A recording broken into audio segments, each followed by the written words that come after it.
Hello everyone, welcome back. ಇದು last ವಿಡಿಯೋದ continuation part 2. So ಇದು 2ನೇ ದಿನದ ಜಾತ್ರೆ ಆಗಿರೋದ್ರಿಂದ ಇವತ್ತು ನಾವು ಅಡುಗೆ ಮಾಡ್ತೀವಿ ದೇವಸ್ಥಾನದ ಹತ್ರ. ಸೊ ಅದಕ್ಕೆ ಫಸ್ಟ್ ಏನೇನು ಬೇಕು, ನಾವು ದೇವಸ್ಥಾನಕ್ಕೆ ಅಂದರೆ ಅಲ್ಲಿ ಅಡುಗೆ ಮಾಡೋಕ್ಕೆ ಏನೇನು ಯೂಸ್ ಮಾಡ್ತೀವಿ ಅದನ್ನೆಲ್ಲ ಈ ಥರ ಮಂಕ್ರಿಲಿ ಹಾಕ್ಕೊಂಡು ದೇವಸ್ಥಾನದ ಹತ್ರ ಬರ್ತೀವಿ. ಇಲ್ಲಿ ನೆನ್ನೆ ಏನು ಬಂದಿದ್ವಿ, ತೀರ್ಥ ಹಾಕ್ಸ್ಕೊಂಡು ಹೋಗ್ತೀವಿ ಅಂತ ಹೇಳಿದ್ನಲ್ಲ, ಅದೇ ದೇವಸ್ಥಾನಕ್ಕೆ. ಸೊ ನೆನ್ನೆ ಸ್ವಲ್ಪ ಲೇಟ್ ಆಗಿತ್ತು, ಎಲ್ಲರೂ ಬಂದ್ಬಿಟ್ಟಿದ್ರು ಅನ್ನೋ ಕಾರಣಕ್ಕೆ ಇವತ್ತು ನಾವು ಸ್ವಲ್ಪ ಬೇಗನೆ ಬಂದ್ವಿ. ಈ ಮಂಕ್ರಿಲಿ ಏನೇನು ತರ್ತೀವಿ ಅಂದರೆ ಅಲ್ಲಿ ಏನೇನು ಅಡುಗೆ ಮಾಡೋಕ್ಕೆ ಯೂಸ್ ಮಾಡ್ತೀವಿ ಆ ಐಟಮ್ಗಳನ್ನ. ಸೊ ಆ ಐಟಮ್ನ ಯಾವುದು ಮನೆಯಲ್ಲಿ ಇರೋದನ್ನು ನಾವು ತೊಗೊಳ್ಳಲ್ಲ, ಹೊಸ್ದಾಗೆಲ್ಲ ಅಂಗಡಿಯಿಂದ ತರ್ತೀವಿ. ತರಕಾರಿನೇ ಆಗಿರ್ಬೋದು, ಅಕ್ಕಿ, ಏನೇ ಒಂದು ಪ್ರತಿಯೊಂದೂ ಆ ತರಕಾರಿನ ಮನೆಯಲ್ಲೇ ಹಚ್ಕೊತೀವಿ. ಆ ಹಚ್ಕೊಳ್ಳೋಕ್ಕಿಂತ ಮುಂಚೆ ಫಸ್ಟು ಸ್ನಾನ ಮಾಡಿ ಫುಲ್ಲು ಮಡಿಯಿಂದ ಮಾಡಬೇಕು. ಅದನ್ನು ಯಾವುದೇ ಥರ ಎಂಜಿಲ್ ಮಾಡೋ ಹಾಗಿಲ್ಲ. ಹಾಗೆ ಮಾಡಿದ್ದನ್ನ ತೊಗೊಂಡು ಈ ಮಂಕ್ರಿಲಿ ಹಾಕ್ಕೊಂಡು ಏನೇನು ಅಡುಗೆಗೆ ಯೂಸ್ ಮಾಡ್ತೀವಿ ಐಟಮ್ಗಳನ್ನ ಹಾಕ್ಕೊಂಡು ಬರ್ತೀವಿ. ದೇವಸ್ಥಾನದ ಹತ್ರ ಬಂದರೆ ಅಲ್ಲಿ ನಾರ್ಮಲ್ ಟಮಟೆ ಎಲ್ಲ ಇರುತ್ತೆ. ಆಮೇಲೆ ಪೂಜಾರಿ ಪೂಜೆ ಮಾಡಿ ತೀರ್ಥ ಹಾಕ್ತಾರೆ. ಆ ಪೂಜೆ ಮಾಡೋ ಟೈಮಲ್ಲಿ ಅವ್ರಿಗೆ ಮೈ ಮೇಲೆ ದೇವರು ಬರುತ್ತೆ. ಸೊ ಆ ದೇವ್ರು ಬಂದು ಅದೊಂದಷ್ಟೊತ್ತಾಗಿ ಅವರು ಖುಷಿಯಿಂದೆಲ್ಲ ಕುಣಿದಾಡಿ ಅದಾದಮೇಲೆ ನಾವೇನು ತೊಗೊಂಡೋಗಿರ್ತೀವಿ ಮಂಕ್ರಿ, ಅದಕ್ಕೆ ತೀರ್ಥ ಹಾಕ್ತಾರೆ. ಅದಾದಮೇಲಿಂದ ನಮ್ಮದು ಮೆರವಣಿಗೆ ಸ್ಟಾರ್ಟ್ ಆಗುತ್ತೆ.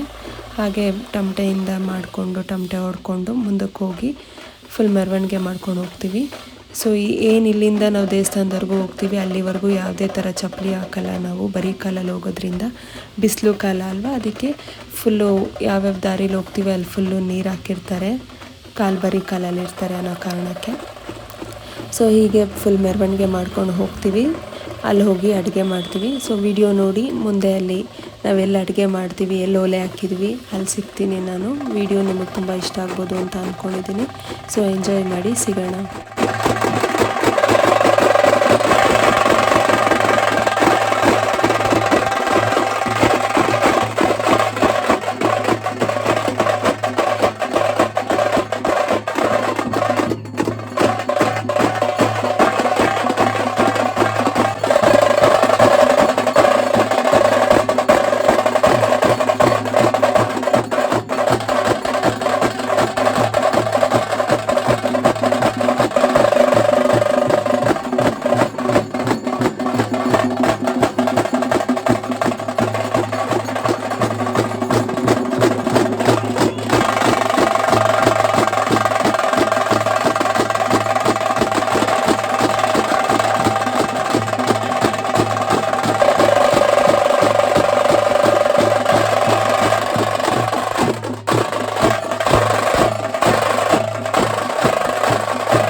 ಸೊ ಹೀಗೆ ಒಲೆ ಹಾಕಿರ್ತೀವಿ ನಾವು. ಒಲೆ ಹಾಕಿ ಫಸ್ಟ್ ಒಲೆಗೆ ಪೂಜೆ ಮಾಡ್ತೀವಿ. ಪೂಜೆ ಆದಮೇಲೆ ಏನು ಸೌದೆ ಇಟ್ಬಿಟ್ಟು ಯಾವುದೇ ಥರ ಸೀಮೆಣ್ಣೆ ಉಪಯೋಗಿಸಲ್ಲ ಇಲ್ಲಿ ನಾವು. ಕರ್ಪೂರ ಇಟ್ಟು ಹಚ್ತೀವಿ. ಸೊ ಆ ಒಲೆ ಹಚ್ಚಿದ್ಮೇಲೆ ನಾವೇನು ಐಟಮ್, ಈಗ ಮುಂಚೆ ಆದರೆ ಎಲ್ಲರೂ ಅನ್ನ ಸಾರು ಮುದ್ದೆ ಈಗಲೂ ಮಾಡ್ತಾರೆ. ನಾವು ಸಿಂಪಲ್ ಆಗಿರಲಿ ಅಂತ ಒಂದು ಪಲಾವು ಮತ್ತು ಒಂದು ಪಾಯಸ ಮಾಡ್ತೀವಿ ಅಷ್ಟೇ. ಸೊ ಇದು ಆದರೆ ನೀವು ನೋಡ್ಬೋದು ತುಂಬ ಜಾಗ ಸ್ಪೇಸ್ ಎಲ್ಲ ಇದೆ ಅಡುಗೆ ಮಾಡೋಕ್ಕೆ. ಹಿಂಗೆ ಮುಂದೆ ವಿಡಿಯೋದಲ್ಲಿ ತೋರಿಸ್ತೀನಿ ಎಷ್ಟು ಅಕ್ಕಪಕ್ಕ ಇರುತ್ತೆ ಒಲೆಗಳು ಅಂತ. ಸೊ ಹೀಗೆ ಅಡುಗೆ ಸ್ಟಾರ್ಟ್ ಮಾಡಿ ಏನು ತಂದಿರ್ತೀವಿ, ಏನು ಮಾಡ್ಬೇಕು ಅಂದ್ಕೊಂಡಿರ್ತೀವಿ ಅಡುಗೆನ ಸ್ಟಾರ್ಟ್ ಮಾಡ್ತೀವಿ. ಸೊ ನಾವಿವತ್ತಿಲ್ಲಿ ಪಲಾವು ಮತ್ತು ಶಾವಿಗೆ ಪಾಯಸ ಮಾಡ್ತಾಯಿದ್ದೀವಿ. ತುಂಬ ಬಿಸಿಲಿರೋದ್ರಿಂದ ಗಾಳಿ ಎಲ್ಲ ಇರೋದ್ರಿಂದ ಅಲ್ಲಿ ಆಗೋದು ಇಲ್ಲ, ಅಡುಗೆ ಮಾಡೋಕ್ಕೆ ತುಂಬ ಕಷ್ಟ ಆಗುತ್ತೆ. ಬಟ್ ಪದ್ಧತಿ ಅಲ್ವಾ, ಎಲ್ಲ ಮಾಡೇ ಮಾಡ್ತಾರೆ. ಸೊ ಹೀಗೆ ಮಾಡಾದಮೇಲೆ ಯಾವುದೇ ಥರ ಟೇಸ್ಟ್ ನೋಡಲ್ಲ ಈ ಅಡುಗೆನ. ನಾವು ಏನು ಮಾಡಿರ್ತೀವಿ ಹಾಗೆ ಇಡ್ತೀವಿ. ಕೊನೆಗೆ ಲಾಸ್ಟಲ್ಲಿ ತೀರ್ಥ ಹಾಕಕ್ಕೆ ಬರ್ತಾರೆ ದೇವಸ್ಥಾನದಿಂದ. ಅವ್ರು ಆ ತೀರ್ಥ ಹಾಕಿ ಹೋದ್ಮೇಲೆ ನಾವು ಯಾರ್ಯಾರು ಹೋಗಿರ್ತೀವಿ, ಮನೆಯವರಾಗಿರ್ಬೋದು ಅಥವಾ ನೆಂಟರು ಎಲ್ಲರೂ ಕರೆದಿದ್ರೆ ಅಲ್ಲೇ ಕೂತ್ಕೊಂಡು ಊಟ ಮಾಡ್ಕೊಂಡು ಬರ್ತೀವಿ. ನೋಡಿ ಇಲ್ಲಿ ನೋಡ್ಬೋದು ನೀವು, ತುಂಬ ಜನ ಜಾಸ್ತಿ ಅಡುಗೆ ಮಾಡ್ತಾರೆ. ಅವರು ಜಾಸ್ತಿ ಜನಕ್ಕೆ ಅರ್ಕೆ ಮಾಡ್ಕೊಂಡಿರ್ತಾರೆ ಊಟ ಬಡಿಸ್ತೀವಿ ಅಂತ. ಹಾಗೆಯೇ ಆಮೇಲೆ ವರ್ಷವೂ ಒಲೆಗಳು ಜಾಸ್ತಿ ಆಗ್ತಾನೆ ಇರುತ್ತೆ, ಯಾಕಂದರೆ ಎಲ್ಲರೂ ಅರ್ಕೆ ಮಾಡ್ಕೊಂಡಿರ್ತಾರೆ. ಹಾಗಾಗಿ ಇದು ತುಂಬ ವರ್ಷಗಳಿಂದ ಬಂದಿರೋ ಪದ್ಧತಿ. ಇದು ನಮ್ಮೂರಲ್ಲಿ ವರ್ಷ ನಡೆಯುತ್ತೆ. ನೋಡ್ಬೋದು ಹೇಗೆ ಒಲೆಗಳು ಪಕ್ಕ ಇದೆ ಅಂತ. ಅಲ್ಲೇ ಅಡುಗೆ ಮಾಡಿ ಅಲ್ಲೇ ಕೂತು ತಿಂದು ಆಮೇಲೆಲ್ಲ ಏನು ಮಿಕ್ಕಿರುತ್ತೆ ಅದನ್ನು ಮನೆಗೆ ತೊಗೊಂಡು ಬರ್ತಾರೆ. ಸೊ ತುಂಬ ಇನ್ನೂ ಕವರ್ ಮಾಡೋಕ್ಕಾಗಲಿಲ್ಲ ವಿಡಿಯೋ, ತುಂಬ ಬಿಸಿಲಿರೋದ್ರಿಂದ, ಮತ್ತು ಜನನೂ ತುಂಬ ಜಾಸ್ತಿ ಜನ ಇದ್ದರು. ಸೊ ಆದಷ್ಟು ಕವರ್ ಮಾಡೋಕ್ಕೆ ಟ್ರೈ ಮಾಡಿದ್ದೀವಿ.